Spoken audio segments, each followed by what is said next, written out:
Robert Conrad was a TV star, but his real life was much more dramatic than anything that happened on TV. From fame and fortune to unexpected problems, what really happened to the wild, Wild West star in his last years? Stay tuned as we reveal the sad truth about his abandoned home, the family he left behind, and his final moments. Robert Conrad is best known for playing the brave Secret Service agent James T. West in the hit CBS sci-fi western The Wild Wild West, which aired from 1965 to in 1969. He played tattooed ace Papy Boyington in Baba Black Sheep, a short-lived but critically acclaimed NBC military drama. But Conrad wasn't just an actor. He also had a short music career in the late 1950s and early 1960s, recording pop-rock singles under the name Bob Conrad. Later in life, he stayed in touch with fans by hosting the nationally syndicated radio show, The PM Show with Robert Conrad, from 2008 until his last show in July 2000. He was known for playing a tough guy. He was known for doing his own stunts on the Wild Wild West, often going beyond what professional stuntmen would do.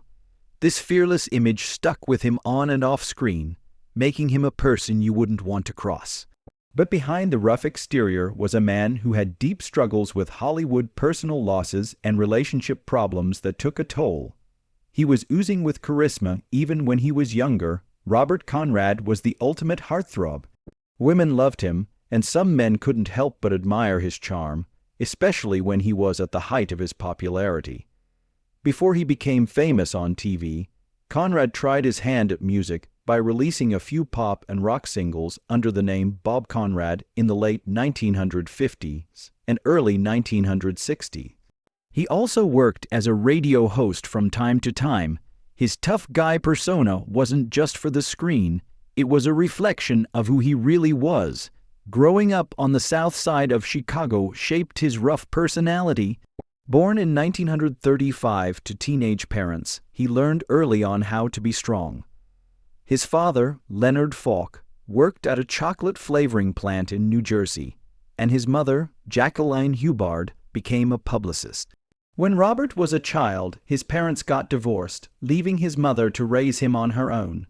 She was tough, and she made sure he was too, knowing that the world wouldn't give him any breaks. His time at a strict military school only reinforced that way of thinking. Eventually, Jacqueline remarried, and Robert was sent to live with his grandmother. He learned early on the importance of being tough and fearless, traits that would define him for the rest of his life.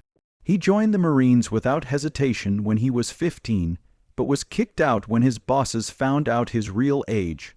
Rules said you had to be at least 17 to serve, so that setback didn't bother him. In fact, it made him more determined. His toughness would become his greatest strength in Hollywood, though his rise to fame wasn't instant. He was broke and dropped out of college when he eloped with his girlfriend. Robert Conrad was tough in every way, but when it came to love, he didn't hesitate to follow his heart, even if it took him in a different direction.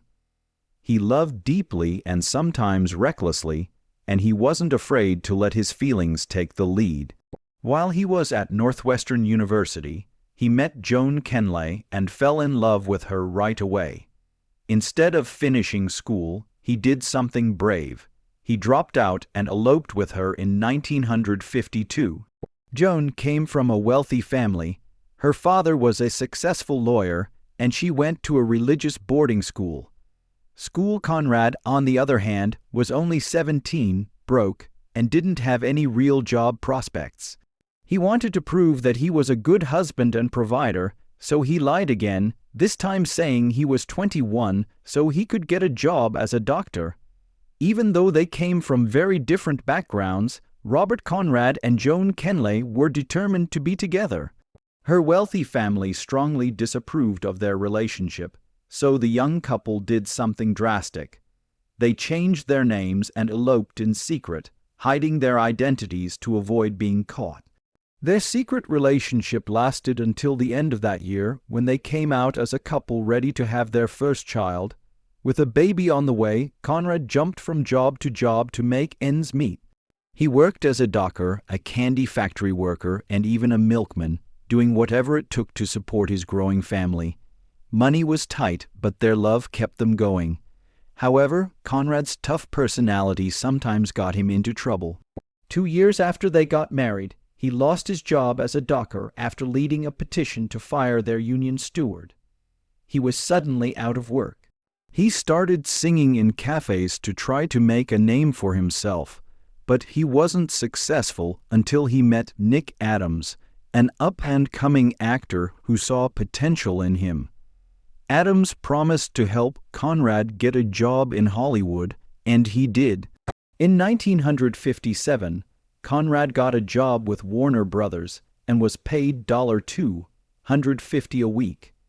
His big break came when he was cast as private investigator Tom Locke in the TV show Hawaiian Eye, which set the stage for his rise to fame. Robert Conrad became famous for playing fearless, no-nonsense tough guys on TV for many years. He loved playing roles that let him show off his natural intensity and rugged charm. But his tough guy image eventually became both a blessing and a curse. It made him famous, but it made it hard for people to see him in anything else. By 1971, Conrad was getting ready for a big return to TV, this time as the lead in The DA, a new crime drama produced by Henson. Drag-It creator Jack Webb had Conrad appear as a guest star in 2 crossover episodes of Adam 12, starting with The Radical to promote the show. However, his new role caught fans by surprise. He wasn't the rough and tumble action hero they had grown to love. Instead, he looked clean, cut and polished as District Attorney Paul Ryan, which was very different from his other roles.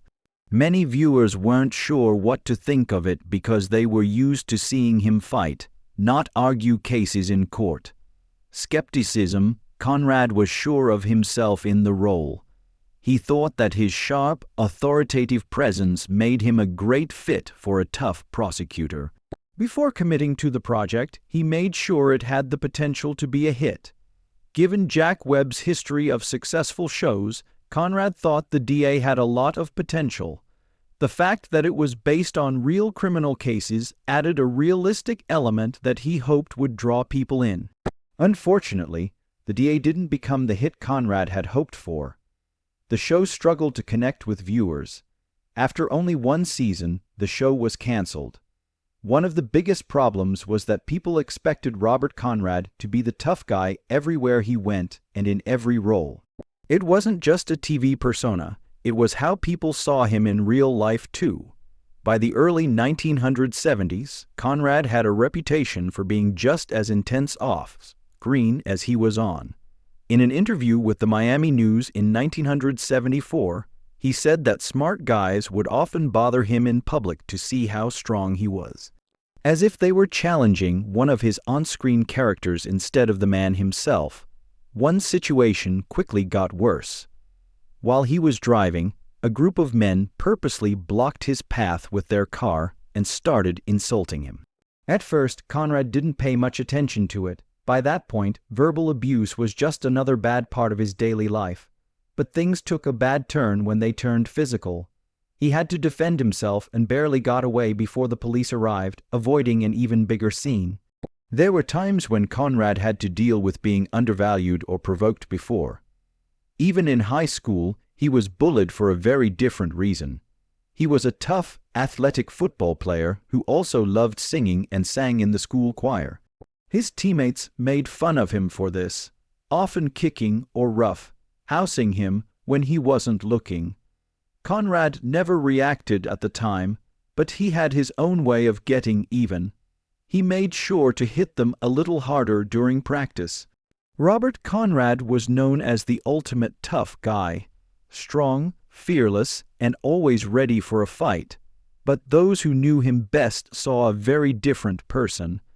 Under the tough exterior was someone who was deeply loyal, kind, and fiercely protective of those he cared about. He had a code: treat him with respect and he'll go to the ends of the earth for you. Maybe that's why, whenever he could, Conrad would escape to his favorite retreat, a huge one, Grudacre Ranch in Northwest California. It was his safe place where he could let off steam. No one was there to pick fights or test his strength.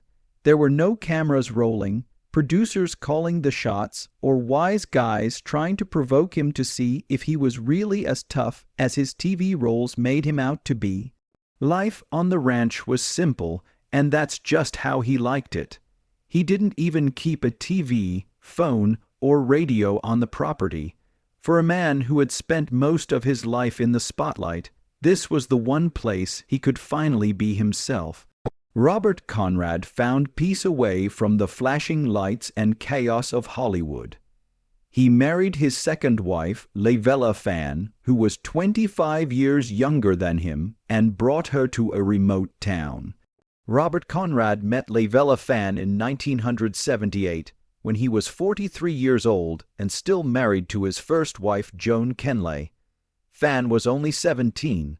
The two met in Atlanta, where Conrad had flown in to host a beauty pageant. Fan was there to receive her title as Miss National Teenager, when the veteran actor boldly asked her on live air when she would turn 18. "I asked her on air when she would turn 18, Conrad later recalled. She said in a week, and I said call me in a week. She didn't, but I called her laughing about the moment," she said. Despite their age difference, their relationship grew, and in 1983 they got married. They moved to Bear Valley, California, a quiet, secluded place. There were only about 100 people living in the town at the time, so it wasn't like Hollywood. But for Fan, moving wasn't just about location, it was about commitment. "You've really got to be into a guy to want to move with him and live this kind of life," she once said. Conrad, on the other hand, thought his wife was the most honest, real person he knew. Together, they built a life and had 3 daughters, Camille, Chelsea, and Kaja. By 2006, reports said that the couple still lived in the same quiet area near Lake Tahoe, but they ended their 27-year marriage in 2010. Around that time, Conrad was going through one of the hardest times of his life.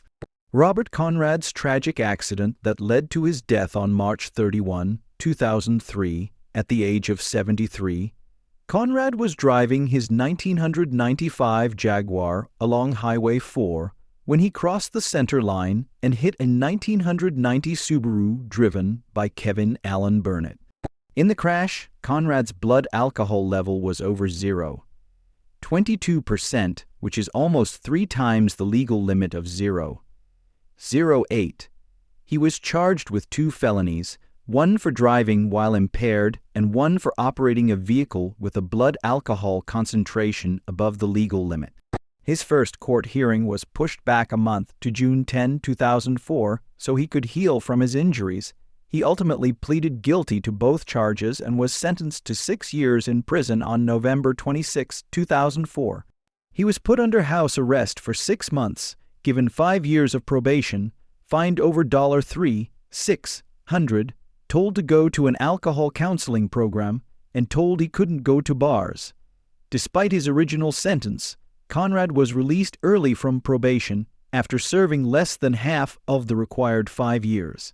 A county judge said he no longer needed to be supervised. When asked if the case could be reopened, Conrad's lawyer said that doing so would violate laws that say someone can't be tried twice for the same crime. The judge's decision stood, and the case was officially over. How it affected Robert Conrad was seriously hurt in the car accident and needed multiple surgeries and a lot of physical therapy. His struggles were clear when he went to court with one arm in a sling and a cane for support. Despite his own condition, he worried about the other driver and said he was praying for his recovery. His lawyer, Jeffrey Tuttle, was one of the first people to learn the news.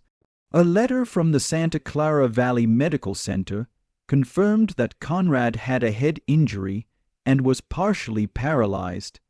He had trouble walking, and his arms had very little range of motion. Conrad's wife Livella also talked about how the accident had affected him. In addition to his spinal cord injury, he had lost about 60% of the function in his left arm and was mostly limited to a wheelchair. The physical and emotional toll of the accident left him in a deep depression. Along with his physical injuries, Conrad also suffered neurological effects. His speech became less clear, and he lost his memory, so he has no recollection of the accident. These cognitive changes likely played a role in his decision to take on fewer acting roles in the years that followed. How it affected the victim. Robert Conrad wasn't the only one whose life was forever changed by the tragic accident. The other driver, Kevin Allen Burnett, also suffered terrible injuries that had lasting effects.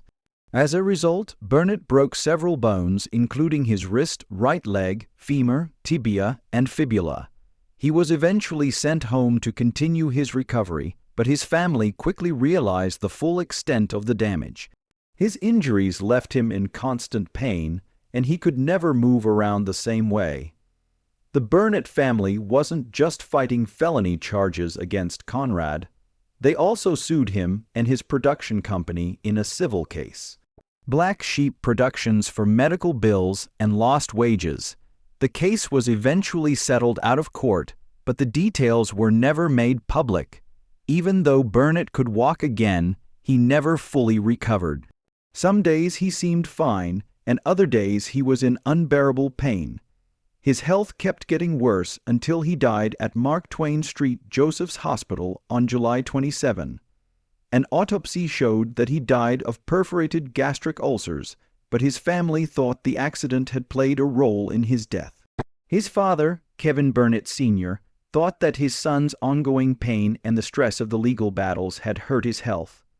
Now that both the criminal case and the civil lawsuit have been settled, the Burnett family has decided not to go to court again. Instead, they want to spread the word about how dangerous drunk driving is. "We just want to get the message out there that drunk driving is a problem," said Burnett's father. According to a family spokesman, Jeff Ballard, Robert Conrad died in February 2020 of heart failure at his home in Malibu, California. He was 84 years old. He is survived by his 8 children and 18 grandchildren, including 5 children from his first marriage to Joan Shane, Nancy Christian, and Christy, and 3 children from his second marriage to Kaja, Chelsea, and Camille. She shared a slideshow of special memories from their time together, including a picture of them standing side by side on stage at the beauty pageant where they met. The tribute also included a touching picture of their 3 children hugging and smiling at each other.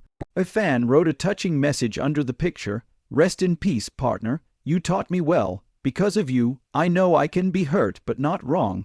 Another person's opinion cannot measure my worth." She kept thinking about the couple. "I have the strength and courage to be myself every day of my life because of the lessons he taught me. Thank you for the challenge and the greatest gift of all, Kaja, Camille, and Chelsea." Robert Conrad was a strict and old-fashioned dad to 8 kids, one of whom he raised on the set of Wild Wild West. Robert Conrad had a big blended family, raising 5 kids from his first marriage and 3 from his second. Despite his busy career, he and his first wife Joan Kenley taught their kids strong values, stressing virtues. As his kids got older, Conrad was proud of how they turned out. Even after they got divorced, Kenley stayed involved in managing the family's finances. Growing up with a Hollywood star for a dad, Conrad's kids got to see him work firsthand. His sons Shane and Christian especially liked being on set. Shane loved spending time on the set of Black Sheep Squadron, and Christian said, "I was raised on the set of Wild Wild West. I got to play all these fantasies." Even though he let his kids enjoy the excitement of Hollywood, Conrad was a strict old-fashioned parent. He taught all of his kids life skills.